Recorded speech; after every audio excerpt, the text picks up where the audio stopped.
The next part of my talk is on outposts, which are similar to settlements in that they are incidents of Jewish Israelis living illegally on Palestinian land. One of the main differences are the people who choose to live in these outposts. So I talked before about what I call economic settlers, moving to the territories for financial benefits.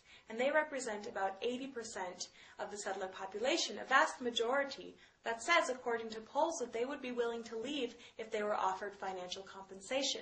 So when Israel says it's impossible to make all of these hundreds of thousands of settlers leave, remember that the vast majority are there simply because the government is paying them to do so. The remaining 20% of the settler population are often called ideological settlers, moving to the territories not for money, but because of their beliefs. And many of them believe that the land in the West Bank and Gaza belongs to the Jewish people, for oftentimes religious reasons or maybe political reasons.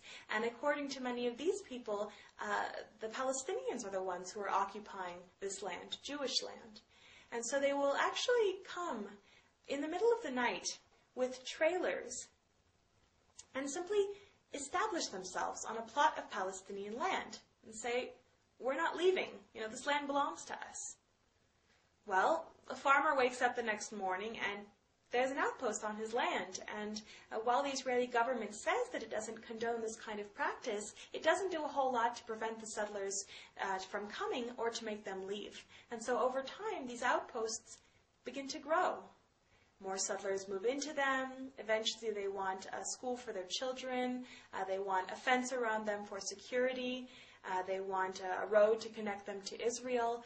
And over time what you have is it's no longer an outpost.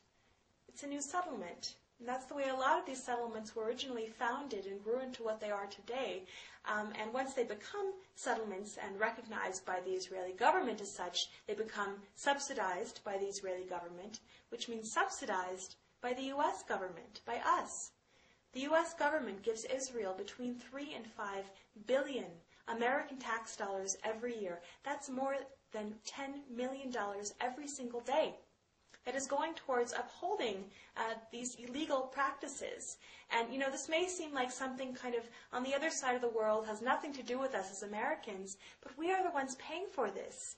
We have a right, we have a responsibility to know where our tax dollars are going and to ensure that they are not being used to violate human rights, international law, and even U.S. law. Here's a few pictures of outposts. This one is above the village of Yanun, and oftentimes they're placed on hilltops for sort of strategic reasons. Here's the village of Yanun, a Palestinian village of about 300 people. Here's one of the homes in the village, and again you can see up top there the outpost. And as I mentioned before, a lot of the settlers living in these outposts don't really think the Palestinians have any right to be where they are. And so they'll actually come down with large weapons even to try and threaten the villagers, to try to make them leave their homes and land. And here's a picture of one of these armed settlers that's come down to threaten a villager picking her olives. In the past, these settlers have beaten up numerous villagers. They've poked a young boy's eye out of his face. They've beaten an old woman with her walking stick. They've killed a villager. They've stolen olives. Keep in mind, of course, that Palestinians in this part of the world are not allowed to have any kind of weapons. Now, clearly, some Palestinians do manage to get weapons. We hear about it in the media, but the vast majority of Palestinians don't. They don't have anything to defend themselves with besides stones or their bodies. Meanwhile, Israeli soldiers and civilians, these settlers, are oftentimes carrying around these large weapons. So that's the kind of balance of power that you feel going into the territories. The settlers have burned the village generator, so that the Yanun villagers didn't have any more electricity. And this is the Yanun water source where settlers have come down, they've urinated in the water source, they've poisoned it with dead chickens, anything to try to make the villagers leave. And at the end of 2002, the village of Yanun came together to make a decision about this issue. And what they decided was that they were going to leave. They decided to abandon their ancestral homes and land because they felt so threatened by the settler presence. And one day they picked up and left, all 300 of them. Well, the international and Israeli peace communities heard about what had happened in Yanun and went to the villagers staying in a nearby town with an offer. And what we said was, if you choose to return to your homes and your land, we will commit to maintaining a constant presence of international and Israeli peace activists to live with you in your community for as long as you want us there. We will bear witness to these crimes. We will document them, try to get them into the media. We will stand beside you in solidarity should those settlers attack. And about a third of the villagers accepted our offer and have come back to their homes, almost 100 of them. And living along with them now are these international and Israeli peace activists. And this is a picture of one of those activists. His name's David. He's a friend of mine. And David was actually the victim of a particularly brutal settler attack in which he was beaten to a pulp in his face, which shows that the settlers will attack not only Palestinians, but internationals and Israelis who are there in solidarity with those farmers. But David continues to do wonderful work in the Palestinian territories. He's recovering, and he is a citizen of Israel.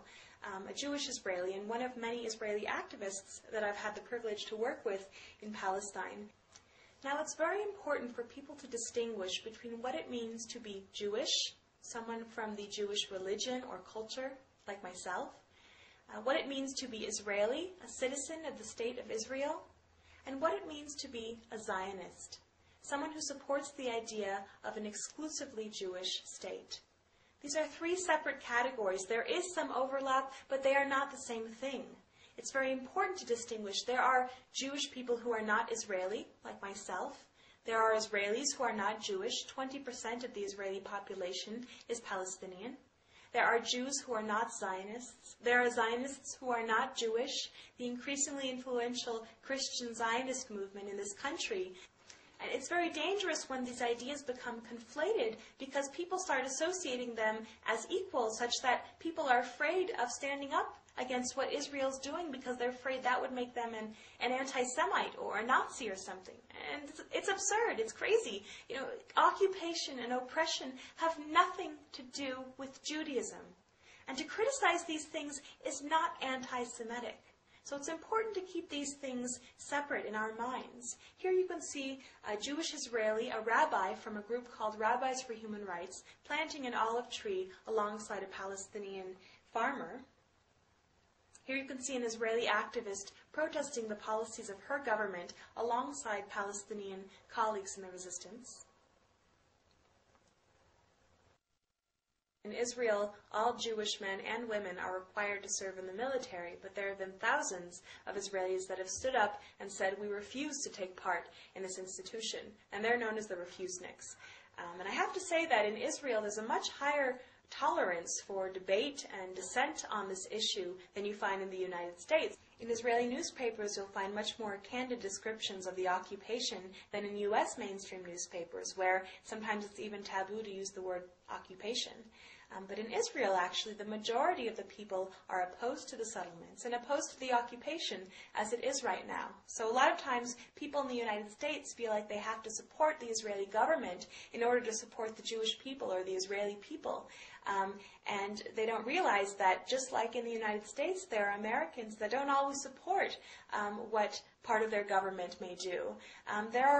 There are Israeli citizens that don't support the Israeli government. And actually, a very telling statistic shows that it is 5 times more likely for an Israeli soldier to commit suicide than to be killed in a terrorist attack.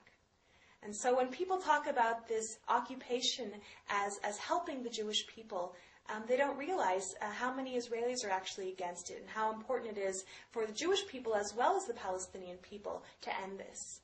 Refuseniks often suffer from discrimination within their own communities. I've known refuseniks that have been ostracized by their communities, even disinherited by their families, refuseniks that have gone to jail for what they believe. And refuseniks are ineligible for a number of jobs in Israel. So there's a whole slew of institutions built up to prevent Israelis from speaking out against what their government is doing. And yet they continue.